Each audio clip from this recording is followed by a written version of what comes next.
এই কুরবানি করার সাথে সাথে তার রক্ত জমিনে পড়ার আগেই আল্লাহ রাব্বুল আলামিনের কাছে এই কুরবানির পশুর মর্যাদা বৃদ্ধি হয়ে যায়, কুরবানি কবুল হয়ে যায়। আমরা রমজানে রোজা রাখি, নামাজ পড়ি, জাকাত দেই, দান করি, সকল কিছু করার পরে আল্লাহ সওয়াব দেয়, নাকি বলেন না? নামাজের আগেই সওয়াব দেয়, নামাজ পড়ার পরে সওয়াব দেয়। এখন একটা বাক্য বলি সুবহানাল্লাহ, এই যে বললাম, বলার আগেই কি সওয়াব দিছে না বলার সাথে সাথে দিছে? সাথে সাথে দিছে। কিন্তু কুরবানি এমন একটা ইবাদত, সেটি কুরবানির নিয়ত করলে রক্ত প্রবাহিত করার আগেই, মানে রক্ত আগে পড়া লাগবে না, রক্ত জমিনের মধ্যে পড়ার আগেই আল্লাহ রাব্বুল আলামিন কুরবানি কবুল করে নেন। মানে এদিকে ছুরিও চলতেছে, ওদিকে কবুলিয়াতও শুরু হয়ে গেছে। তো এই ইবাদত আল্লাহ রাব্বুল আলামিন আমাদেরকে দিছেন, এজন্য আমরা যাদের সামর্থ্য আছে আমরা কুরবানি করব। খালেস নিয়তে আমরা কুরবানি করব। কুরবানির মধ্যে কোনো ভেজাল আমরা রাখবো না। আমাদের নিয়তের মধ্যে যেন কোনো গরমিল না হয়, লোক দেখানো যদি না হয়, তাহলে আমাদের কুরবানি আল্লাহ রাব্বুল আলামিন কবুল করে নেবেন। আপনারা কুরবানির ইতিহাস জানেন, কুরবানির ইতিহাস বলা মূল উদ্দেশ্য না। আজকে আপনাদের কিছু নতুন কথা বলবো। আমরা কুরবানি শুধু করি আর করি, কিন্তু এই কুরবানির যে কিছু শিক্ষা আছে, এই বাস্তব জীবনে যেগুলো ধারণ করা, মানা, এগুলো আমরা কেউ করি না। শিক্ষা কি এটাই তো জানি না, জানলে নাই মানবেন। তো এই শিক্ষা নিয়ে আজকে কিছু কথা আপনাদেরকে বলবো, কুরবানির শিক্ষা কি। তার আগে আমরা কুরবানির কিছু শর্ত, কবুল হওয়ার কিছু শর্ত আপনাদেরকে জানাবো। যেটা যদি না জানেন, কবুল হওয়ার শর্ত যদি না জানেন, আর শর্ত মোতাবেক কাজ যদি না করে, তাহলে আপনার রক্তও পড়ে যাবে, গোশতও খাইবেন, কবুল হবে না। ওই যে হাবিল আর কাবিলের মতো হবে, যে হাবিলের কুরবানি কবুল হয়েছে, কাবিলের কুরবানি কবুল হয় নাই, ওরকম হবে। এজন্য শর্তগুলো আগে জানতে হবে। তো কুরবানি কবুল হওয়ার তিনটা শর্ত বলবো, খুবই গুরুত্বপূর্ণ কথা। তিনটা শর্ত, যদি একটাও আপনার মধ্যে না থাকে কুরবানি কবুল হবে না, আপনি লিখে রাখেন। 1 নাম্বার, কুরবানি কবুল হওয়ার জন্য সহি নিয়ত করতে হবে। যে নিয়তের মধ্যে কোনো গরমিল থাকা যাবে না, এমন সহি পাক্কা নিয়ত করতে হবে। এখন বলেন তো, আমরা কি সহি নিয়তে কুরবানি দেই? আমরা ঠিকই করতে পারি না যে কত দিয়ে কুরবানি দেব, 20,000 দিয়ে দেবো না 30,000 দিয়ে দেবো, 50,000 দিয়ে দেবো, আমরা এটা ঠিকই করতে পারি না। আবার কি করে, গোশত যার বেশি ওই গরুটা কিনে আনে। মূলত গোশত খাওয়ার জন্য কুরবানি দেয় মানুষ। আবার কুরবানি দেওয়াই হয় নাই, অনেক মানুষ টেনশনে থাকে কয় কেজি করে গোশত দেব। অনেক মানুষ টেনশনে থাকে কুরবানির গরুর ভুঁড়িটা কোথায় ধোবো, এরকম মানুষের টেনশন আছে।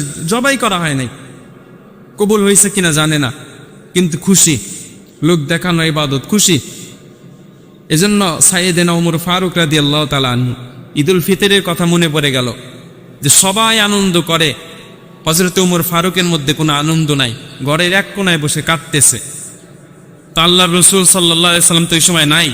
সাহাবা ইকরাম জিজ্ঞাসা করলো, ঈদুল ফিতরের ইমাম হচ্ছে ওমর ইবনুল খাত্তাব রাদিয়াল্লাহু তাআলা আনহু, সে কোথায়? তো খোঁজ নিয়ে জানা গেল সে ঘরের মধ্যে এক কোনায় কাঁদতেছে। তো ডাক দিয়ে বলতেছে সাহাবা ইকরাম, যে আমিরুল মুমিনিন, আজকে তো খুশির একটা দিন, আপনি কাঁদেন কেন? বলে, খুশি কাদের? বলে, যারা রোজা রাখছে, যারা দান করছে, তারাবি করছে, কোরআন তেলাওয়াত করছে, তাদের খুশি। তো ওমর ইবনুল খাত্তাব রাদিয়াল্লাহু তাআলা আনহু বলছে, এগুলো তো আমিও করছি, কিন্তু বলো খুশি কাদের? যাদের ইবাদতটা কবুল হয়েছে তাদের তো খুশি। আমি তো জানি না এখন পর্যন্ত আমার ইবাদত কবুল হলো কিনা, আমি তো জানি না। এই জন্য তিনি কাঁদতেন। সাইয়েদেনা আবু বকর রাদিয়াল্লাহু তাআলা আনহু কাঁদতেন জান্নাতের টিকিট পাওয়ার পরেও। কিন্তু আমাদের মধ্যে ওরকম কিছু নাই। আমরা কুরবানি নিয়ত করেছি, বাস কুরবানি গোশত কাকে কতটুকু দেবে এটা নিয়ে আমরা টেনশন, আমাদের নিয়তটা সহি না। এজন্য লিখে রাখেন, আপনি নামাজ পড়বেন, রোজা রাখবেন, হজ করবেন, জাকাত দিবেন, নিয়ত যদি সহি না থাকে কবুল হবে না। আর ওই ইবাদত নিয়ে জান্নাতেও যাইতে পারবেন না। কিয়ামতের ময়দানে আপনি যদি লোক দেখানো ইবাদত করেন, এই কুরবানির যদি লোক দেখানোর জন্য করেন, আল্লাহ রাসূল সাল্লাল্লাহু আলাইহি সাল্লাম বলেছেন, কিয়ামতের কঠিন ময়দানে যখন আল্লাহ রাব্বুল আলামিন আমলনামা দিবেন আর বলবেন, ইকরা কিতাবাক কাফা বিনাফসিকাল ইয়াউমা আলাইকা হাসিবা, এই যে আল্লাহ এরকম একটা পৃষ্ঠা দিয়ে বলবেন, ইকরা কিতাবাক, ধরো তোমার আমলনামা। তো আপনি মনে মনে চিন্তা করতে পারেন, কেন আমি নেব কেন? ফেরেশতারা পড়ে শোনাক। তা আল্লাহ বলবে, ইকরা, পড়ো, কিতাবাক, তোমার কিতাব, কাফা বিনাফসিকাল ইয়াউমা আলাইকা হাসিবা, আজকে তোমার এই কিতাব আর হিসাবটা পড়ার জন্য তুমি নিজেই যথেষ্ট। এমন কোনো এখানে লেখা হয়নি যেটা তুমি দুনিয়াতে করো নাই। এখন আপনি দুনিয়াতে কাউকে গালি দেন নাই, ওটাকে আল্লাহ জোর করে লিখে দেবে আমলনামা? তাহলে আপনি পড়তে পারবেন না কেন? আল্লাহ বলবেন ইকরা কিতাবাক, পড়ো তোমার আমলনামা। যখন আমলনামা পড়বে তো মাথায় হাত দিয়ে বলবে আমার কুরবানির সওয়াব কোথায়, আমার নামাজের সওয়াব কোথায়? দুনিয়াতে যারা শহীদ হয়েছে তারা বলবে আমার জিহাদের সওয়াবটা কোথায়? এরকম যখন টেনশন শুরু হয়ে যাবে, আল্লাহ বলবেন যে দুনিয়াতে এগুলো যে করছিলা কার জন্য করছিলা? তখন বলবে আপনাকে রাজি করার জন্য করছিলাম কুরবানি। তখন আল্লাহ রাব্বুল আলামিন বলবে না, তুমি কুরবানি করছো লোক দেখানোর জন্য, গোশত খাওয়ার জন্য কুরবানি করছো। অতএব তুমি যাদেরকে দেখাইছো দুনিয়াতে তারা তোমাকে বাহবা দিছে যে লোকটা সবচেয়ে বড় গরু কুরবানি করছে। সবাই বলছে, সাষ্টালে আলোচনা হয়েছে, এক জায়গায় গোল মিটিংয়ে আপনার আলোচনা হয়েছে, সকল কিছু কমপ্লিট, কুরবানিও করছেন, গোশতও খাইছেন, সব কিছু যখন শেষ তখন আল্লাহ রাব্বুল আলামিন বলবে যাদেরকে দেখানোর জন্য করছিলা সব তো দেখছেই, এখন আবার কিসের সওয়াব চাও? এখন জাহান্নামে চলে যাও। এই কঠিন পরিস্থিতি আমাদের হবে যদি আমরা নিয়তকে পরিশুদ্ধ না করতে পারি। আল্লাহ রসুল বলেছেন ইন্নামাল আমালু বিন্নিয়াত, সমস্ত কাজ নিয়তের উপর নির্ভর করে। এই যে আমরা ঈদের নামাজ পড়ার জন্য আসছি, আমাদের একটা নিয়ত আছে, আগে নিয়ত করছিলাম যে ঈদের নামাজ পড়বো। এখন আপনারা এখানে আসছেন ঈদের নামাজ পড়ার জন্য আসছেন না ইশারের নামাজ পড়ার জন্য আসছেন? এই যে নিয়ত করছেন ঈদের নামাজ পড়ার জন্য, এই নিয়তের মধ্যে কি কোনো গরমিল আছে? খালেস নিয়ত করছেন, এই জন্যই তো আসছেন। এরকম প্রত্যেকটা কাজের নিয়ত থাকবে আপনার খালেস, যেটার মধ্যে কোনো ভেজাল থাকবে না। এরকম খালেস নিয়ত যদি করতে পারে আল্লাহর কাছে আপনার কুরবানি কবুল হয়ে যাবে। নাম্বার 2, হালাল টাকা দিয়ে কুরবানি করতে হবে। আপনি হারাম টাকা দিয়ে যদি 100টাও গরু কুরবানি করেন, 100টাও উট কুরবানি করেন, কবুল হবে না। কারণ আল্লাহ রাব্বুল আলামিন বলছেন কোনো হারাম বক্ষণকারী শরীর জান্নাতে প্রবেশ করবে না। লা ইয়াদখুলুল জান্নাতা জাসাদুন গুযিয়া বিল হারাম, কোন হারাম বক্ষণকারীর শরীর জান্নাতে প্রবেশ করবে না। আল্লাহ এখানে বলছে লা ইয়াদখুল, প্রবেশ এখনো করতেছে না, সামনেও করবে না, বর্তমানও দিছেন, ভবিষ্যতও দিছেন। আল্লাহ বলতেছেন যে হারাম খাইছো, যে তওবা না করলা আর ওই অবস্থায় আসলা, তুমি তো যে এখনো জান্নাতে প্রবেশ করতে পারবা না। তুমি মনে করছো ভবিষ্যতে আল্লাহ রাব্বুল আলামিন আমার কাকতি মিনতি করবে। হাদিসের মধ্যে আসছে অনেক লোককে জাহান্নাম থেকে মুক্তি দিয়ে আবার জান্নাতে দেওয়া হবে। তুমি মনে করতেছো যে আমাকে জাহান্নাম থেকে মুক্তি দিয়ে আবার জান্নাতে পরে দেবে। 70 বছর থাকে, 80 বছর থাকে, এরপর আবার জান্নাতে যাবে না। আল্লাহ প্রথমেই স্টপ মেরে দিয়েছেন লা ইয়াদখুল, তুমি এখনো জান্নাতে যাইতে পারতেছো না, 70 বছর, 80 বছর, 1 কোটি বছর, অনন্তকাল পরেও তুমি জান্নাতে যাইতে পারবে না। কে বললেন? আল্লাহ রসুল বলেছেন। এই জন্য হালাল টাকা দিয়ে কুরবানি করেন, হালাল টাকা দিয়ে দান করেন। হারাম টাকা দিয়ে দান করেন, কুরবানি করেন, মানুষকে সহযোগিতা করেন, সওয়াব কিন্তু পাবেন না। যে হিন্দু খ্রিস্টানদের মতো হবে, ওরাও তো দান করে, ওরা কি সওয়াব পায়? সওয়াব পায় না। আপনি ওরকম হবে। এজন্য হালাল টাকা দিয়ে কুরবানি করব। নাম্বার 3, আল্লাহর সন্তুষ্টির জন্যই আমরা কুরবানি করব। কার সন্তুষ্টির জন্য? আল্লাহর সন্তুষ্টির জন্য। মানুষকে দেখানোর জন্য আমরা কুরবানি করব না, আগেই বলেছি। একমাত্র কেবলমাত্র আল্লাহর উদ্দেশ্যেই, আল্লাহর নামেই, আল্লাহকে সন্তুষ্টি করার জন্যই আমরা কুরবানি করব। অনেকেই একটা ভুল আছে সমাজে, এটা আসলে মানুষ নিয়ত করে ঠিক, কিন্তু কথার মধ্যে উল্টাপাল্টা বলে ফেলে। যে দেখবেন যখন কুরবানি করার জন্য যায় তখন হুজুরের হাতে একটা কাগজ লম্বা লিস্ট ধরায় দেয়, দিয়া বলে হুজুর এই যে আমার আব্বার নামে, আমার দাদার নামে, আমার ভাইয়ের নামে, আব্দুল কুদ্দুসের নামে, আব্দুল সাত্তারের নামে, আব্দুর রহমানের নামে কুরবানি করেন। এই যে একটা কথা বলি, কিন্তু নিয়ত থাকে আল্লাহকে রাজি করার জন্যই কুরবানি করা, কিন্তু কথার মধ্যে একটা পেঁয়াজ দেয় যে আল্লাহর নামে না দিয়া অমুকের নামে কুরবানি করে না, এটা করবেন না। এখন থেকে কি বলবেন? যে অমুকের পক্ষ থেকে, আব্দুল সাত্তারের পক্ষ থেকে, আমার বাবার পক্ষ থেকে, আল্লাহ রসুলের পক্ষ থেকে, সাহাবীদের পক্ষ থেকে, আমার পক্ষ থেকে, আমার পরিবারের পক্ষ থেকে আল্লাহর নামে কুরবানি করতেছি। মন থাকবে? তাহলে কার পক্ষ থেকে কুরবানি করবেন? আরো সহজ করে বোঝেন, বান্দার পক্ষ থেকে রবের নামে কুরবানি করতেছি। বলেন, বান্দার পক্ষ থেকে রবের নামে কুরবানি করতেছি, এটা আমরা বলবো। আমরা এখন বলবো না যে আমার নামে, এটা আমরা বলবো না, এটা আমরা সংশোধন করে নেব। তো যাই হোক, 3 নম্বর যেটা বললাম, আল্লাহর সন্তুষ্টির জন্যই কুরবানি করব আমরা। এই 3টা শর্ত যদি মানতে পারেন আপনার কুরবানি 100-100 কবুল হবে। আর যেই কথা বললাম যে প্রত্যেকটা পশমের বিনিময়ে আপনি সওয়াব পাবেন, কুরবানির পশু, প্রত্যেকটা পশমের বিনিময়ে আপনি সওয়াব পাবেন। তো সাহাবা একরাম আল্লাহ রসুলকে জিজ্ঞাসা করলেন, ইয়া রাসূলুল্লাহ, যে কুরবানিটা যে করি এটা লাভ কি? তো আল্লাহ রসুল প্রথমে বললেন প্রত্যেকটা পশমের বিনিময়ে সওয়াব। তারপরে সাহাবা একরাম জিজ্ঞাসা করলেন, ইয়া রাসূলুল্লাহ, অনেক ভেড়া আছে, দুম্বা আছে, এদের গায়ে অনেক বড় বড় লম্বা লম্বা পশম, অনেক কোটি কোটি পশম, এদের বেলায় কি হবে? তো আল্লাহ রসুল বললেন, বেড়া হোক, উট হোক, দুম্বা হোক, যাই কিছু হোক না কেন, ছোট পশমওয়ালা হোক আর বড় পশমওয়ালা হোক, কুরবানির পশুটার যদি মধ্যে কোনো খুঁত না থাকে, আর তোমার টাকা, তোমার নিয়ত আর তোমার আল্লাহর সন্তুষ্টির জন্যই যদি তুমি কুরবানি করতে পারো, তাহলে আমি রসুল কথা দিলাম, তোমার ওই কুরবানির প্রাণীর প্রত্যেকটা পশমের বিনিময়ে আল্লাহ রাব্বুল আলামিন নেকি দিয়ে দেবেন। এরপরে আমরা তো জানি পশমের বিনিময়ে সওয়াব। আল্লাহ রসুল আর একটা হাদিসের মধ্যে বলছেন, বিকুল্লি কতরাতিন হাসানা, প্রত্যেক ফোঁটা রক্তের বিনিময়ে আল্লাহ রাব্বুল আলামিন তোমার আমলনামে নেকি দিয়ে দিবেন। এরপরে আল্লাহ রসুল সাল্লাল্লাহু আলাইহি ওয়াসাল্লাম তার মেয়ে ফাতেমা রাদিয়াল্লাহু তাআলা আনহাকে বললেন একদিন, যে ফাতেমা, তুমি যে কুরবানি করো, কুরবানির ফজিলত কি জানো? কুরবানি করলে ফায়দা কি তুমি কি জানো? তো হযরত ফাতেমা রাদিয়াল্লাহু তাআলা আনহা বললেন, না, আমি তো কুরবানির ফজিলত ফায়দা জানি না, কুরবানি করতে হয় এটা জানি, এজন্য করি। তা আল্লাহ রাসূল সাল্লাল্লাহু আলাইহি ওয়াসাল্লাম বললেন, ফাতেমা, তুমি যে কুরবানি করতেছো, এই কুরবানির রক্ত জমিনে পড়ার সাথে সাথেই আল্লাহ রাব্বুল আলামিন তোমার পিছনের সকল অপরাধকে ক্ষমা করে দিবেন।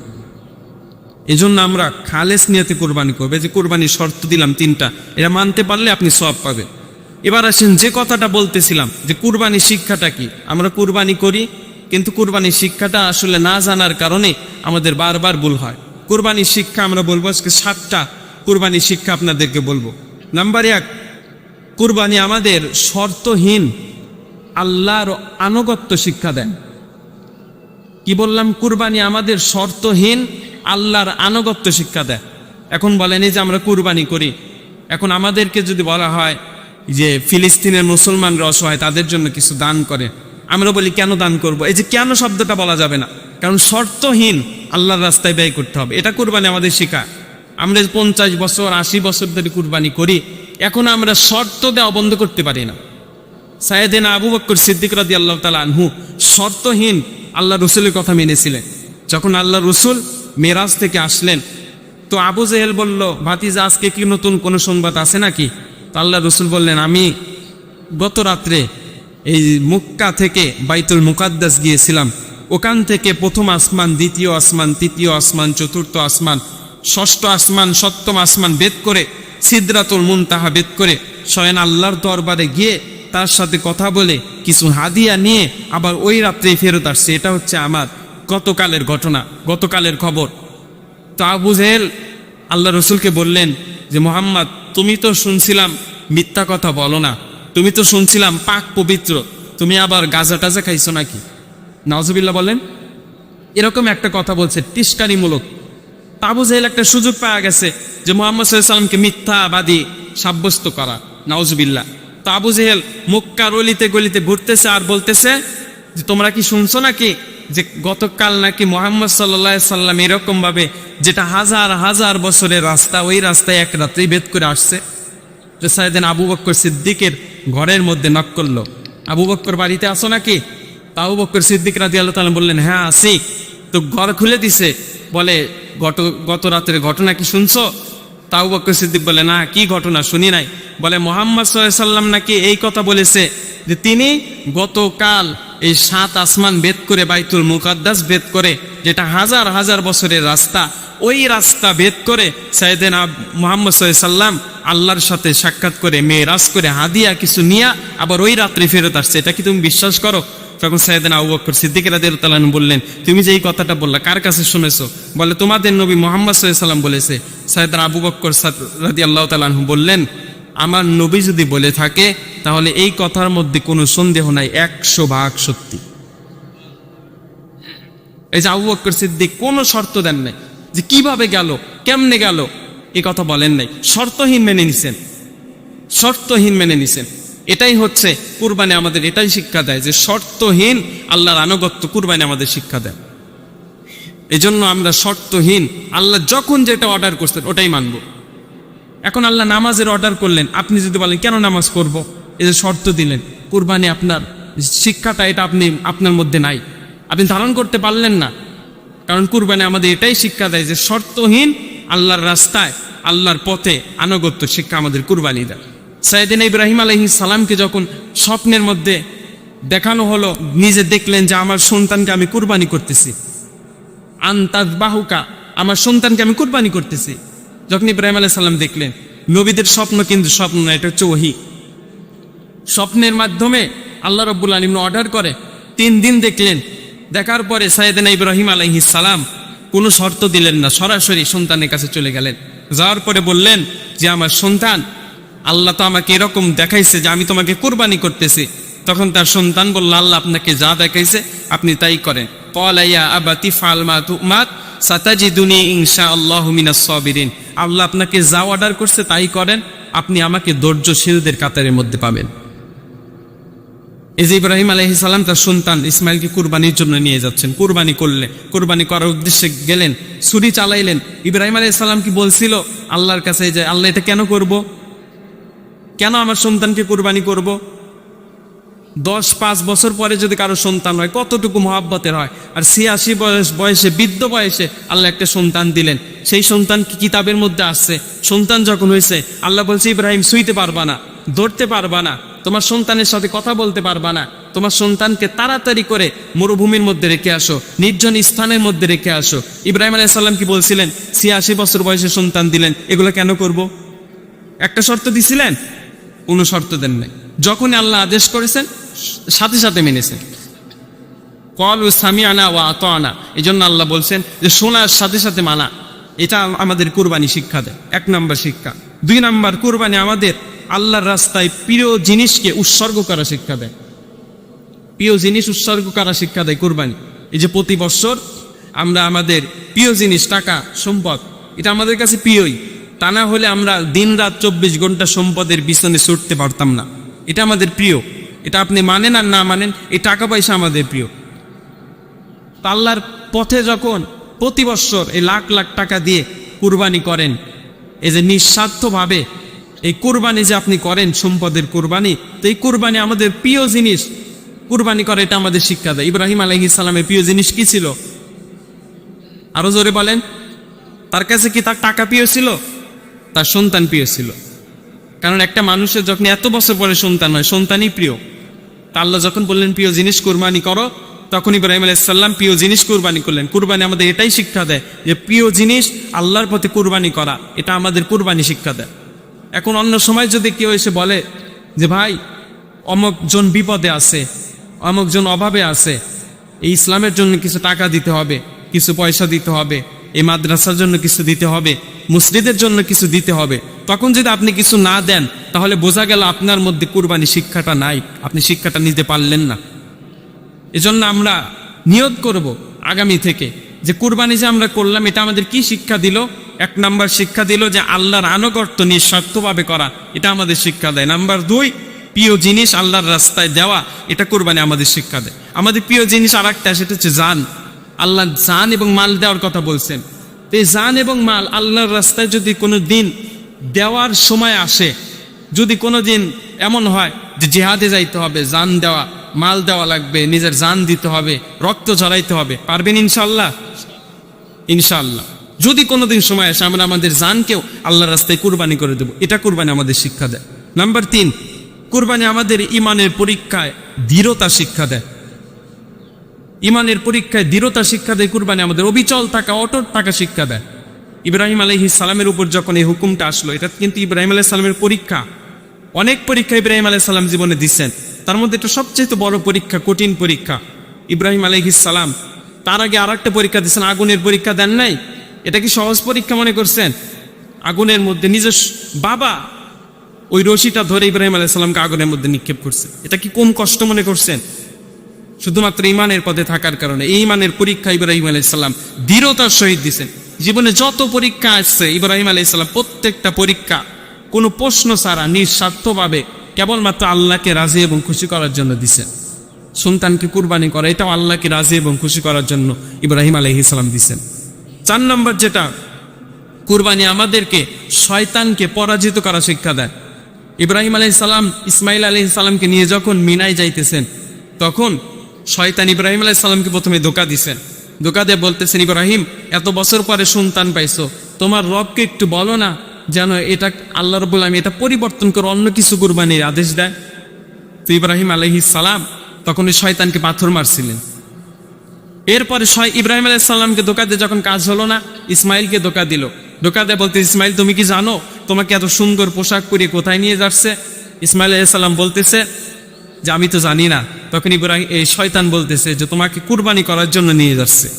তখন ইসমাইল আলাইহিস সালাম জবাব দিচ্ছেন যে কুরবানি করার জন্য নিয়ে যাচ্ছে, আমার পিতা আমাকে অনেক ভালোবাসে, নিশ্চয় তিনি নিজের ইচ্ছায় কুরবানি দেওয়ার জন্য আমাকে নিয়ে যাচ্ছে না। আমার রবের কারো অর্ডার তার উপরে আসছে, যিনি তাকে ভালোবাসে তার উদ্দেশ্যে কুরবানি করার জন্য আমাকে নিয়ে যাচ্ছে। অতএব আমার পিতা যদি রাজি থাকে আমিও রাজি। আল্লাহু আকবার বলে।